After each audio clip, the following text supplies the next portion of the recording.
大家早上好，我是李灿啊，欢迎来到我这个边走边聊节目。哎呀，我今天发现自己的嗓子有点问题啊，有点感冒了啊。今天咱们聊聊一个比较有意思的话题，每次聊的都不是有意思的话题嘛啊，没有说今天特别有意思。哎，我发现这个声音有点磁性，很多人看过这个《老友记》没有？那个菲比啊 ，Smelly Cat，Smelly Cat， 他有一次这个感冒了，发现自己的声音特别有磁性，很性感啊。我突然之间发现自己的声音变有点浑厚啊，比之前厚了一些啊。这是闲话啊。今天其实想和大家聊一下，就是学习中文和这个跑步之间的关系，或者说相似性啊。为什么这么说呢？为什么有这么一个类比呢？很多人觉得，老师你是不是一个跑步达人呢？你特别喜欢跑步啊，你对跑步有自己特别多的想法，对不对？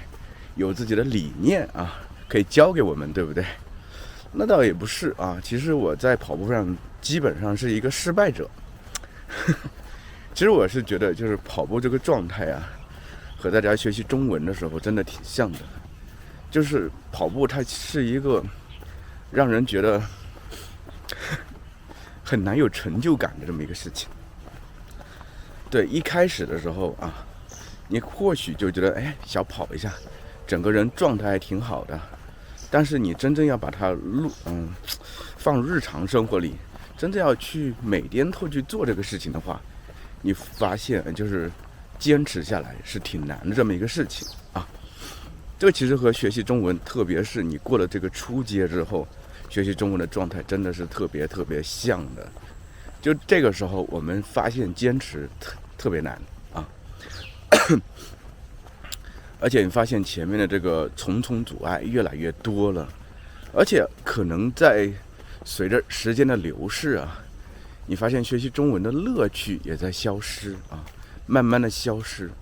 乐趣它本身就需要有些东西支撑啊，而且吧，我觉得这个时候还有一点啊，就是像我在公园里，比如说在练习跑步的时候，看到有些人啊，健步如飞啊，走得很快，或者跑得特别轻松的时候啊，一方面就特别羡慕别人，一方面其实会有一种深深的绝望的感觉啊，他是怎么做到身轻如燕的？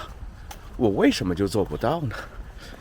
这个就是很多人在学习语言的时候，学习中文的时候，会有那种深深的无力感。就是特别是很多看到上我们大叔中文的嘉宾，很多人觉得他的中文为什么能说这么好呢？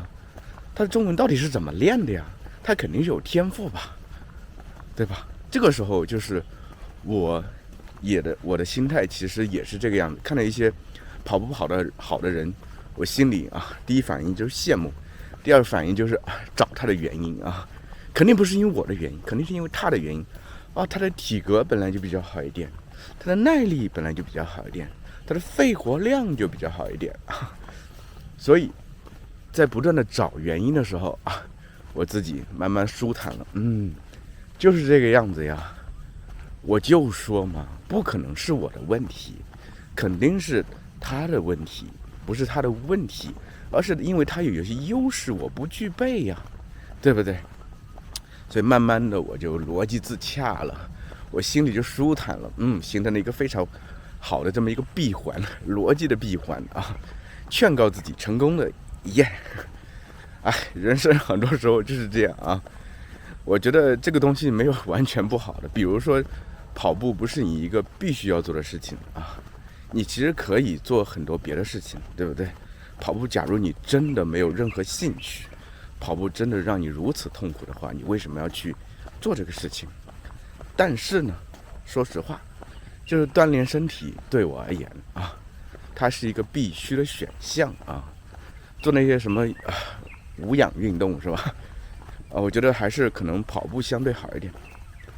比如说之前也做了一些这个无氧运动，在家里跟着我老婆跳那个 keep 那种东西啊，健身操啊，或者做一些那些健身的动作，我觉得挺无聊的，还不如跑步。跑步的话，在室外啊，能呼吸着新鲜的空气啊，满眼看去，特别是春天的时候，满眼绿意啊，能听到鸟叫声，还有一些人在我背景上呐喊，对不对？上一期那个视频呢，其实很多朋友都注意到了，就有一个人在我视频的背景里呐喊啊，很多朋友特别感兴趣，他是怎么做到的啊？他为什么有如此大的童心啊？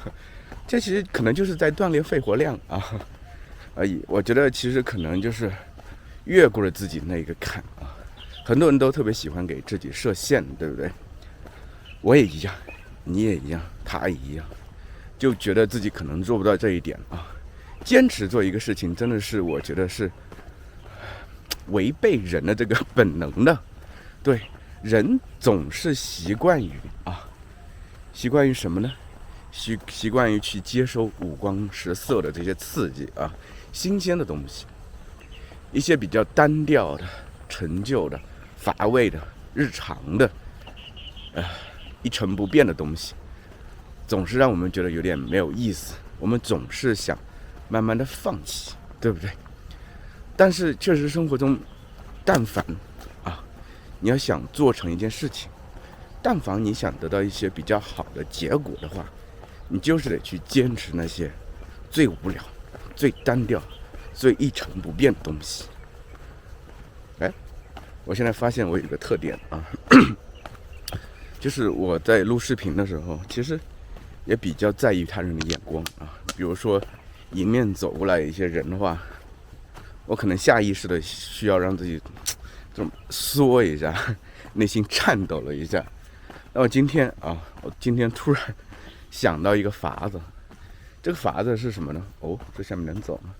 这个法子呢，其实就是我先去看那个人，对，我用眼睛去看他，然后嘴巴一直在说话，我就让他明白我在看你呢，你不要评判我，就先发制人啊。说到先发制人，我是觉得其实我们人生很多时候都挺被动的，我觉得这就是人的一个常态吧。而且其实以前我对人的了解比较少，特别是对国外的朋友的了解比较少。我总觉得大家生活在不同的环境，我们人种又不一样，我们的文化又不一样，可能我们的想法在很大程度上会有特别大的区别吧。但其实现在接触了不少外国朋友，我发现其实大家都一样。我们作为智人，我们的想法的差异真的是太小了。然后我现在走到这个桥洞底下来了，有人可能在这里可以睡觉，这边也可以睡觉啊，起码是个遮风挡雨的地方，对不对？但仿佛好像也没什么流浪汉啊。对，这个就是河床啊，干枯的河床啊。因为这条河本来就不是自然的河，它在前面是可以截断这个河流的啊。对，我怎么开始扯些别的东西？今天本来在说跑步的时候，我其实一开始设定这么一个主题，就是想和大家聊一下跑步和中文学习的一个共通性啊。因为跑步在一开始的时候，真的是需要就特别强大的这个坚持的力量。因为跑步在一开始的时候，特别能就是击退很多人这个决心啊。就跑着跑着觉得很无聊呀，怎么能坚持下去呢？而且成就反馈太差。因为很多人的这个目的就是说我要减肥，对吧？我要减肥，但是说实话，纯粹通过跑步减肥是很难实现的。人们看不到一个即时的反馈，所以这其实和中文学习大家觉得像不像？就是我学了一阵子，我发现好像没什么大的区别。但是大家要明白，脚差点扭了。大家要明白，就是很多东西它是潜藏在底下的。比如说你的这些种子在你内心深处的这个土壤里在慢慢的发芽，不是说那么明显的。这个时候你或许在明面上看不到这个东西，但是那个小种子它已经开始慢慢的发芽了，马上就要突破那些尘土了，马上就要破土而出了。在这个时候你突然之间放弃了，那么就前功尽弃了。其实我觉得跑步也罢，学习中文的话也罢，一定要把这种活动啊融入你的日常生活里头。日常生活就是吃饭、睡觉、上厕所，对吧？一定要融入这里头，变成你的一个习惯，一定要做的事情。就现在，其实我先说一下我的失败经历，就是我在跑步的时候，说实话，就内心深处啊一直在想，这个不是我的一个最佳的选项。其实我更喜欢踢球呀，我为什么不能做自己更喜欢的事情，对不对？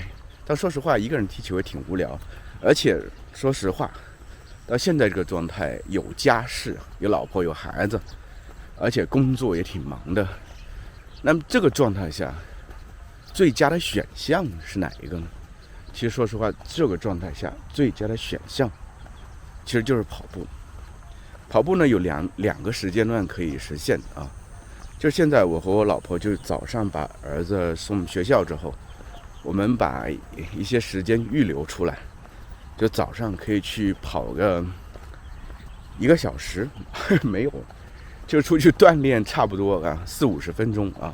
之前一直在走路啊，但我发现其实走路啊，它其实有个弊端，因为它太轻松啊，它其实是人一直在自己的舒适圈内做的这么一件事情。但假如你希望自己能得到一点点的提升，对不对？特别是让你的身体发生一些变化，往更好的方面去发展的话，你一定要去触碰那外层的一些比较难以够到的东西。你一定要踮起你的脚尖啊！你不要觉得我就是这么矮我够不着呀，还这么高呢。你不会踮起脚尖吗？你不会搬来一块石头吗？你不会去买一个梯子吗？对不对？这个时候人很多时候会习惯于自己的这个懒惰的这个习性就这样吧。为什么要为难自己？为难自己究竟能得到什么样的好处呢？对不对？所以我们很多情况下就慢慢的放过了自己。学习语言就是这个样子，跑步亦复如此啊！突然转了一句古文，亦复如此啊，挺有用的啊，记住。哎呀，我迎面看到一个跑步人身体很健壮很健美感觉一看就是身体特别好的人，跑步起来很轻松跑到真的，我觉得跑步跑到后期的话，真的很轻松，不管它是什么样的速度。但是在一开始的时候，你真的会感觉自己好像特别的重，你会觉得为什么我会这么重？为什么别人会这么轻？或许你的体重还没有别人重，难道是因为你的脚惯了铅的缘故吗？一切都不是，一切都是一个习惯，一切这都是一些信号。这个信号其实在告诉你。这个信号告诉你就是放弃吧，不要坚持了。坚持有什么意义？坚持没有意义。为什么要去对抗自己的这个本能呢？为什么要去对抗自己，让自己陷于这种比较痛苦的状态，对不对？我觉得人生中的所有事情几乎都是相通的，底层逻辑都是相通的，不是说看起来貌似是两个完全不一样的东西。跑步、学习中文不会吧，老师你在扯什么呢？这两个东西天差地远呢。一个是明明是我们的脑力活动，一个是体力活动。其实我告诉你，差别没有那么大，都是在慢慢养成一种习惯。习惯养成之后，它内化了，变成你人生的一部分，生活的一部分。这个时候你会发现，之前感谢自己坚持了下来，之前自己不畏艰难困苦，不畏单调无聊，坚持了，现在是收获的时节了。其实我们很多时候人呢，我觉得为什么现在这个短视频如此的兴盛啊，几十秒，我们就能得到结果，得到我们想看的所有结果。比如说你特别喜欢吃的，对不对？这个时候其实，比如说这个人他要拍一段这个好吃的东西，他在吃好吃的东西，他可能一天都要耗在外头。比如说一开始的时候要选地方，选地方之后呢，他要去这个开车呀，或者坐车去那个地方，路上交通其实就挺不方便的，然后还要找的那个地方，对不对？然后在那之后呢，还要看一看，哎，在哪个环境比较合适，然后还要各种不同的机位去拍，最后呈现出来就是几十秒的东西，你会觉得啊，我看这个我满足了，哇，这个成果太棒了。就像我看到有些人在这个跑步的时候，跑起来如此的轻盈啊，我觉得哇，太棒了。而且我记得之前突然想起来，就是有爸爸带孩子，就是跑步跑了几年，一直把它录下来，最后呈现出几十秒，然后大家会感慨啊，就是哇，坚持的力量真好呀！你看这孩子从一开始的不情愿，最后你看跑得多好呀！我们习惯去享受结果，我们习惯去看到结果，看到自己想看的东西，这就是人性啊！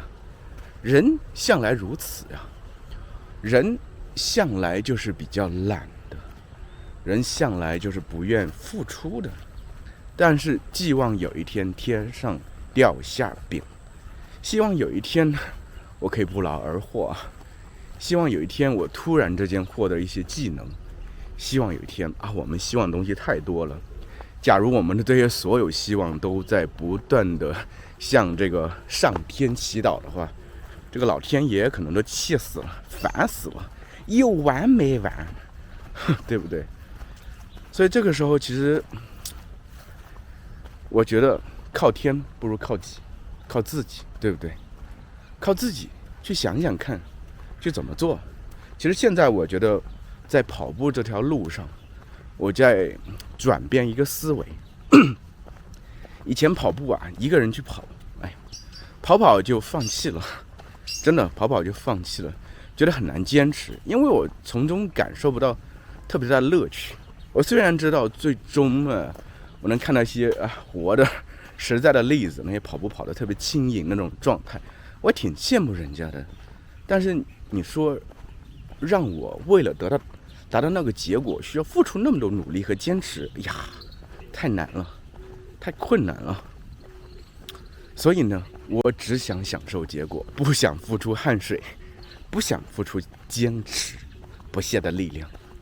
但是呢，我觉得可能有一点吧，就是还是因为人到中年了吧，对自己的身体确实越来越在乎，而且我觉得身体的机能啊正在渐渐下降啊，不可能像年轻的时候那个样子啊，体力也在下降。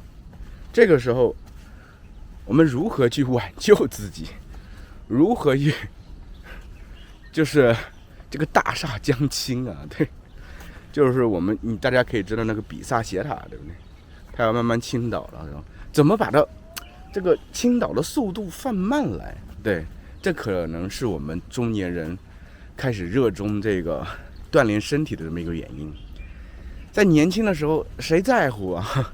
年轻的时候肯定知道这个塔有一天要倒，但是感觉那是遥遥无期的，离我们非常非常遥远的。但是现在人到中年了，就会有种特别实在的感觉啊，知道这天其实它不会遥遥无期，这天其实就在眼前。假如你不好好的珍惜自己的身体的话，可能这个倒塌的速度会突然之间变快，那么倒塌可能就在眼前。因为我们已经发现，就是我们这个岁数已经有人离开这个世界了，就这样特别真实的鲜明的在我面前出现了这些事情。而且在那一个瞬间，有时候会觉得一种悲凉感油然而生。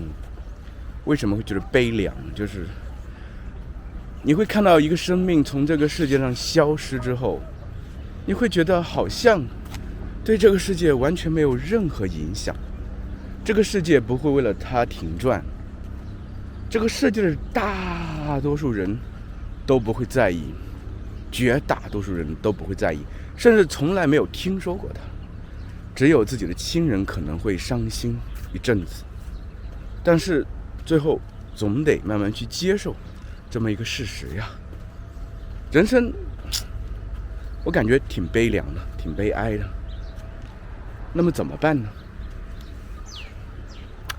真的怎么办呢？就活在当下吧。挽大厦于既倾，对不对？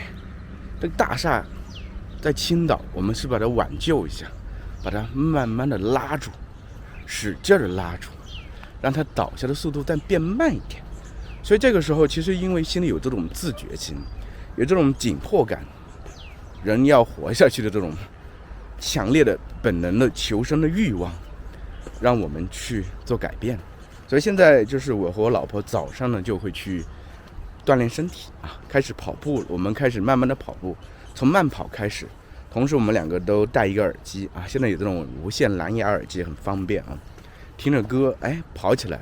因为有了伴，确实觉得这一个跑步的旅程没有那么的难受，而且反倒因为出了汗，然后跑起来身上甚至有些酸疼的感觉，挺过瘾的。对，突然之间发现了一些过瘾的这些地方。而且另外一个地方就是也是我在做转变的地方，就是我儿子其实身体在我们看来有点瘦弱，同时吧，就是我和他妈妈，就是我老婆特别希望他在体育上起码是有一技之长的。所以呢，在一开始的时候，其实我也是就是捡比较容易的路走吧，我就给他引进了足球但说实话，小家伙对足球不是特别有热情，不像他现在对这个魔方等等就一闲下来就想拧一拧会研究哪些方法比较快，对不对？这个就是对这个事情真正的热情。其实像我一开始踢球的时候，发现有这么一个运动的时候，脑子里几乎成天想的就是这些东西。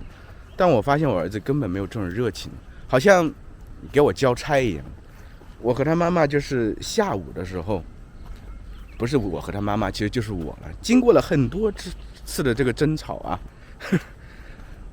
我老婆怪我说你怎么不坚持呢？对，是反复复，就是我一直在自己的舒适圈里头，因为足球是我一直会踢的这么一项运动。虽然因为后来工作忙碌呀、结婚生子呀，我已经放弃了，但是我觉得我可以在我儿子身上继续做这个事情。不是说为了把这个足球魂传播下去，更多其实是为了我自己舒服因为踢足球对我是太轻松的事情，特别是对和一个孩子踢的话，我教他最基本的东西就行，对不对？但是说实话，我儿子确实不是特别喜欢，我能感受出来。踢了一会儿就嚷嚷要回去了。其实我们把这个踢球时间就安排在每天他放学的时候，因为他学校离我们小区特别近，我就把他一接然后呢，先回家把这个书包一放，然后换上鞋就去踢会儿球踢球可能真的他就给我交差一样，就踢完说爸爸我想回去了，爸爸我好累，爸爸我好头疼各种理由花样百出让我也挺头大的。但是呢，说实话，孩子确实不是特别感兴趣，这点我很明显的能感受出来，有深切的感知对不对？后来呢，我痛定思痛我想了，其实我们的目的在哪里？不过就是希望小家伙这个体力更好，对吧？身体健康，然后多少有一技之长吧，在运动上面在别的方面其实他不用特别操心，在运动上感觉稍微没有那么积极。我们就说，既然这个样子，那就让他养成一个习惯得了，就是跟着我去跑步。我每天就是下午他放学之后，也是先回家，书包一放，鞋一换，带他在小区里跑2圈啊。一开始的时候挺无聊的呢，真的挺无聊啊，跑跑停停啊。小家伙也觉得啊，这个过程可能在我的高压政策之下不得不做的这么一个事情。但最近呢，突然之间啊，在这里头啊，发现了一个乐趣点。什么意思呢？就是他最近喜欢上了听这个《西游记》啊，有一个叫凯叔的《西游记》讲的特别特别好，适合小朋友们听啊。其实学习中文的这些朋友，因为你们假如对《西游记》感兴趣啊，也可以去找一找凯叔讲《西游记》啊，讲的真的特别特别好，而且他把每个角色扮演的都特别特别好，用不同的音色啊去演绎啊，又扯远了。对，就是我们现在跑步的时候戴一个蓝牙耳机，就听这个有声书啊，凯叔讲《西游记》啊，就感觉时间过得飞快啊，2圈也挺容易就跑下来了。这个点其实我觉得这样去做啊，就是能让我们慢慢形成这个跑步的习惯。每天下午一接到他，知道第一件事情就是去跑个步，跑完步然后回家吃饭啊，这就已经嵌入我们的人生里去了，嵌入我们的生活里头。除非就是下雨，对不对？除非就是说他今天挺累的，那就还是戴着耳机去走一圈吧。起码总得有这个坚持，让你明白到这个时间段你就要去做这么一个事情。这个我觉得就是对大家学习中文的这个状态就是很有借鉴意义。就是你把学习中文呢可以融入你的日常生活，特别是在某一个点。我们一开始的时候不要给自己设限啊，就说给自己压太多，就说哎呀我有时间就学习中文啊，没有必要。真的一开始的时候压太多啊，压力太大啊，弦绷太紧，到后面断的会比较突然之间弦断了，再也不想学习中文了。每天找一个固定的一个时间点，这个时间点对你特别合适，然后呢你特别后面的话特别能坚持，然后让它变成你生活的一个习惯。然后每到这一个点，因为你养成这么一个习惯，每到这个点你就会反应过来，我都不用去想啊，我就是下意识的觉得我该学习中文了，我的学习中文的时间到了，我该做这么一个事情了，就像我需要吃饭了一样，就是这么一个特别自然而然的这么一个过程。而且同时呢还有一点就是我们不是通过这个听这个《西游记》，对吧？其实我老婆和我早上就跑步的时候也是在做这么一些事情，就是我们去听歌，听歌也会让整个这个跑步的过程变得更为有趣，变得更为轻松。而你发现其实跑上一段的话，可能只听个3-4首歌啊，这时间就过去了，对不对？所以其实我觉得可以把一些有趣的东西融入相对一开始感觉上比较单调无聊的这么一个过程里头。比如说跑步，比如说学习中文，一开始你感觉比较难以坚持的时候，加一些有趣的东西进去，加一些调料进去啊，不会让这一道菜感觉平淡无味啊，太难吃了啊，不会，加一些调料进去，各种调料，酱油啊、醋啊，还有什么辣椒啊，对吧？看你喜欢什么东西的都加进去。加进去之后，你发现，哎呀，这道菜还挺好吃的啊，我马上胃口大开啊，对不对？所以做事情，我觉得真的任何事情，它的底层逻辑都是一个样子的。学习中文是这个样子，跑步是这个样子，贵在坚持。这句话说的很容易，但是我觉得我们更应该做的其实是养成一个习惯吧。养成一个习惯的这个过程可能有点难，那就加入一些调料，让这个过程变得更有趣一些，让这个过程变得不再那么难熬。而且等到你熬过了一段时间，这个习惯已经真正形成之后，你就会觉得那段坚持的时光都是值得的。哎呀，我好开心，我终于实现了自己